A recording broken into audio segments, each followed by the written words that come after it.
Homeless black woman went to the bank and everyone laughed, not knowing she was the billionaire owner in disguise. A phrase that perfectly sums up the moment when three First National Bank employees made the biggest mistake of their careers. "Security! Get that beggar out of here before she scares away the customers," shouted Jessica, the 28-year-old blonde manager, pointing with disgust at the 72-year-old black woman who had just entered the main hall.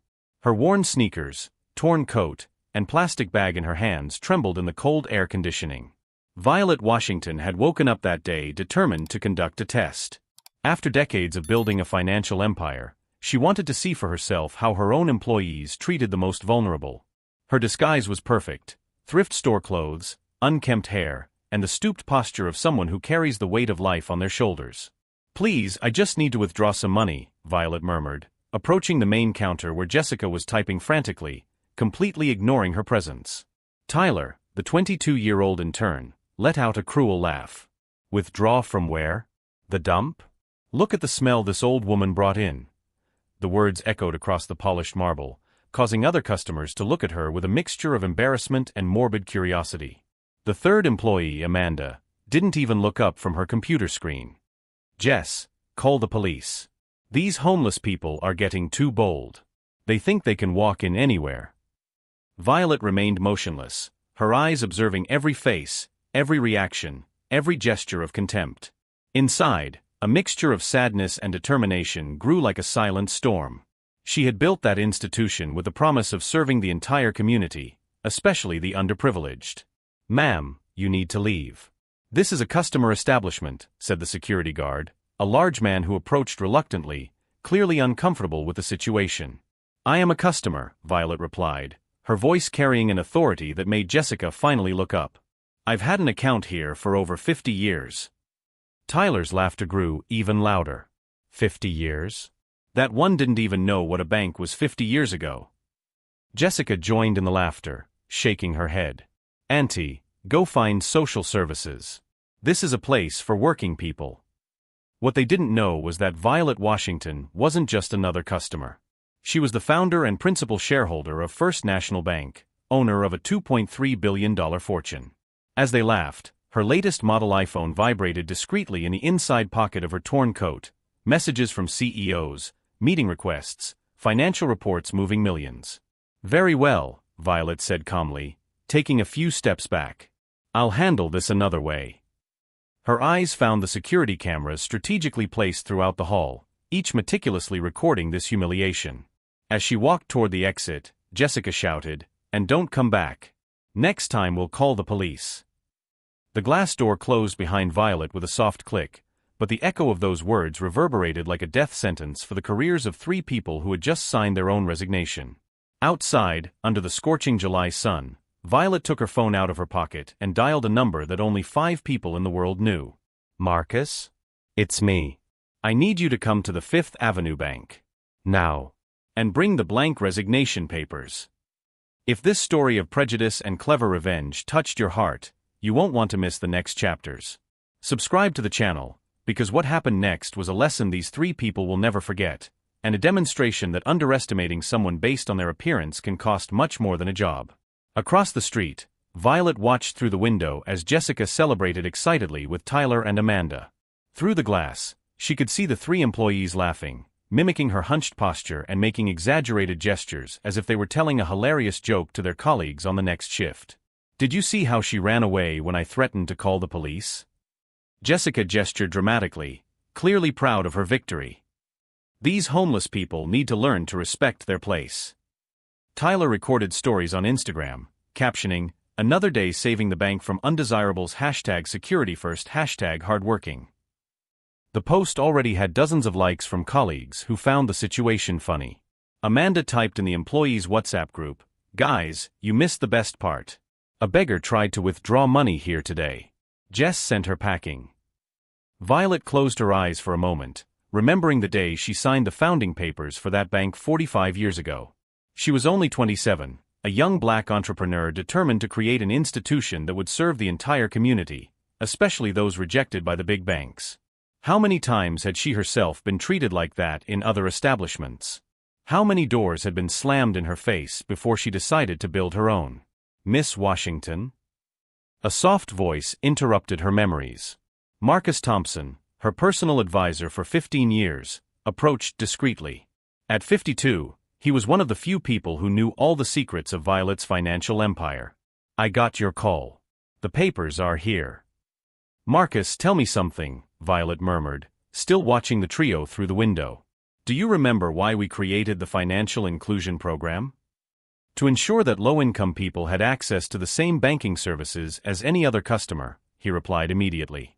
"It was one of your first initiatives when the bank was still just one branch. And do you remember the slogan we chose for our mission?" Marcus smiled slightly. "Where every person is valued, regardless of their background." "It's engraved at the main entrance of all 847 of our branches." Violet nodded slowly. Interesting how some people choose to selectively ignore that. Back at the bank, Jessica had called the regional manager, Mr. Davidson, to report the security incident. "Sir, we need to increase surveillance. These homeless people are getting bolder. That old woman today even said she'd had an account here for 50 years. Can you imagine?" Davidson, a middle-aged man with gray hair, laughed along with her. 50 years? She must have been about 5 when the bank was founded. "You did the right thing. We can't let them turn this place into a homeless shelter." "Exactly." Tyler got excited. "I posted on my LinkedIn about how we maintain our service standards. I already have 200 likes." Amanda added, "My mom always says, 'Tell me who you hang out with, and I'll tell you who you are.' We can't normalize these kinds of people here." What none of them knew was that Violet Washington had grown up exactly like the kind of people they so despised. The daughter of a cleaning lady and a doorman, she had spent her entire childhood being looked down on in commercial establishments, being followed around stores as if she were a potential thief, hearing whispers about people who didn't know their place. At 16, she had promised herself that one day she would create spaces where human dignity would be respected regardless of appearance or bank account. First National Bank had been built on that promise, a promise that had just been broken by its own employees. Marcus watched Violet's face gradually harden. "Miss, what do you intend to do?" "First, I want the service reports for the last 6 months. Specifically, cases of customers who were poorly served or refused without adequate justification." Her voice was calm, but Marcus recognized that tone. It was the same one she used before making decisions that changed the course of entire companies. "Second, I want a complete audit of the social media profiles of these 3 employees. Any posts that could reflect negatively on the bank's reputation." "And third?" Marcus asked, already dreading the answer. Violet smiled for the first time in hours, but it wasn't a warm smile. It was the calculated smile of someone who had built a billion-dollar empire facing exactly this kind of prejudice. "Third, Marcus, you're going to find out what kind of people they really are. Because those who discriminate once, discriminate always. And I have a feeling that today was just the tip of the iceberg." As she spoke, Tyler posted another photo on Instagram, this time imitating the hunched posture Violet had adopted.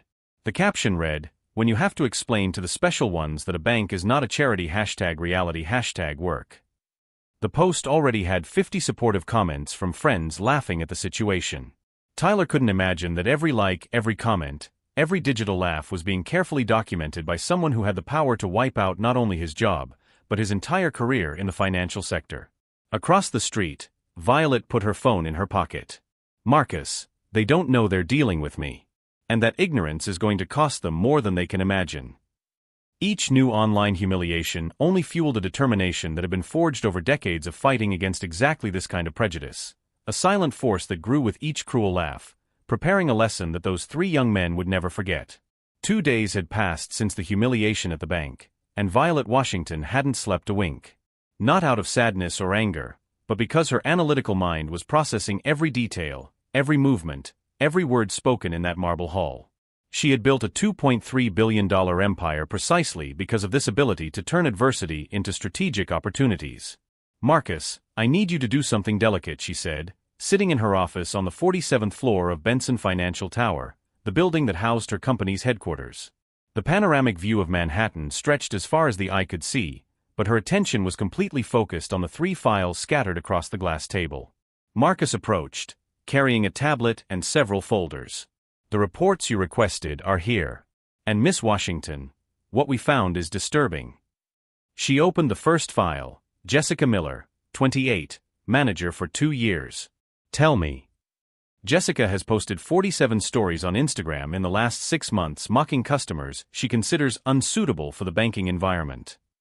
She has a WhatsApp group called Premium Clientele, where she and other employees share photos of poor, elderly, or minority customers, always with derogatory comments. Violet closed her eyes momentarily. Each revelation was a stab at the mission she had dedicated her life to building. Continue. Tyler Johnson, 22.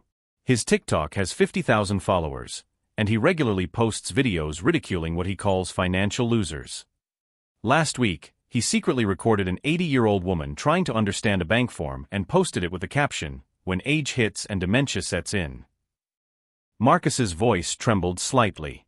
The video has 200,000 views and thousands of cruel comments. The third dossier was Amanda Foster's. And her. Professional LinkedIn during the day, but on personal networks she openly promotes theories about people who deserve to be poor. She has posts arguing that banks should better filter their clientele, and that certain people are just not cut out to thrive. Violet remained silent for several minutes, processing the information. Through the window, she watched people walking on the sidewalks below, tiny dots moving about their daily lives, many of them possibly customers of her institutions, trusting that they would be treated with dignity. Marcus, what worries me most is not just these three. It's that they feel comfortable acting this way publicly. That means the toxic culture has spread far beyond what we imagined. She stood up, walking over to the wall where she had framed the first photo of First National Bank, a small branch from 1978, with herself at age 27 cutting the ribbon. I built this bank because I was just like the people they humiliate today. I grew up being followed in stores, being treated like a suspect anywhere fancy I set foot. Marcus nodded. He knew the story, but he had never seen Violet so emotionally invested in a situation. "Miss, what do you intend to do? I can fire them today." No, her response was firm and calculated. Firing them is administrative punishment. What they did requires a lesson that will be felt not only by them, but by anyone who thinks they can discriminate against other human beings without consequences. She returned to her desk and opened her laptop. "First, I want you to discreetly hire a behavioral auditing company. Not for our agency, to audit them. Complete history, educational, professional, financial, digital, everything. Second, I need you to schedule a meeting with our compliance and legal departments. I want to know exactly what laws were violated with these discriminatory posts. And I want legal precedents for employees fired for cause in similar situations." Marcus took notes quickly. And third. The smile that crossed Violet's face was the same one she wore before closing billion-dollar deals. "Third, we're going to give them exactly what they deserve, a public lesson on the real consequences of prejudice. But first, they're going to hang themselves with their own ropes." At that very moment across town, Jessica posted another story. "I just turned down a loan for a woman who couldn't even speak English properly. Guys, there's a limit. #BankingReality #NotTime. The post already had 200 likes in less than an hour. Tyler was recording another TikTok in the bank's bathroom. POV, you work at a fancy bank and have to explain to a homeless man that he can't deposit soda cans. The comments were an avalanche of laughter and derogatory emojis. Amanda had created a Telegram group called Banking Truths, where she posted photos of customers without their consent, always accompanied by comments about the decline of society and people who don't deserve access to the same services as real workers. "Marcus," Violet said calmly, watching the notifications come in real time on the monitoring system they had installed, "they're making our job easier. Every post, every laugh, every moment of cruelty is being documented and time-stamped. When the moment of truth arrived, they themselves provided all the evidence we need. And the most interesting thing," she continued, with that calculated tone Marcus knew so well, "is that they have no idea who they really are. To them, I'm just an old homeless woman they kicked out. They don't know they're messing with a person who can not only end their careers, but ensure they never work in the financial sector again." As she spoke, her assistant brought in another report. "Miss Washington, the results of the behavioral audit you requested yesterday have arrived." Violet opened the envelope, and for the first time in days, she smiled genuinely. "Marcus, you won't believe what we just found out. It turns out that our 3 model employees have some very interesting issues in their backgrounds that perfectly explain their behavior." She turned the report around so he could see it. Jessica owes $47,000 in student loans and is 3 months behind on her rent. Tyler was fired from 2 previous jobs for inappropriate behavior with customers. And Amanda? Well, Amanda falsified references on her resume and never had the qualifications she claimed to have. The most ironic thing, Violet continued, flipping through the pages, is that they are all exactly the kind of people they judge and despise: people with financial difficulties, troubled work histories, and complicated personal situations. The difference is that they managed to hide it long enough to get jobs that gave them an illusion of superiority. Marcus shook his head, impressed by the irony of the situation. And now? Violet closed the report and looked out the window again. Down below, city life continued at its frenetic pace, people from all social classes, backgrounds, and stories sharing the same sidewalks, the same dreams of dignity and respect. Now, Marcus, we're going to show them that underestimating someone based on their appearance could be the most costly mistake of their lives. Because when you humiliate the wrong person, you're not just destroying a moment, you're destroying your own future. But as Violet finalized her plans, something was happening at the bank that neither she nor Marcus could have predicted. Tyler had just received an anonymous message on his Instagram that would change the whole game in a way that would turn the calculated revenge into something much bigger than anyone could have imagined. The anonymous message Tyler had received the night before still burned in his mind. "Are you sure you know all your bank's customers? Some appearances can be very deceiving. Be careful who you humiliate." He had tried to track down the sender, but the account was fake. A growing paranoia had taken hold of him ever since. At 9:15 a.m. that Tuesday, a black limousine pulled up in front of First National Bank. Violet Washington stepped out of the vehicle, this time wearing an elegant navy blue suit, her hair perfectly coiffed, and an Italian leather briefcase in her hands. Behind her, Marcus carried 2 suitcases and a tablet. Jessica was the first to notice the commotion. "Tyler, look at this lady coming. I bet she's some rich woman wanting VIP treatment." She smoothed her hair and prepared her most professional smile, the same one she had never offered the beggar 3 days earlier. "Good morning," Violet said calmly as she approached the counter. "I'd like to speak to Mr. Davidson, please. Tell him the bank owner is here." Jessica laughed nervously. "I'm sorry, ma'am, but I think there's been a misunderstanding. The owner?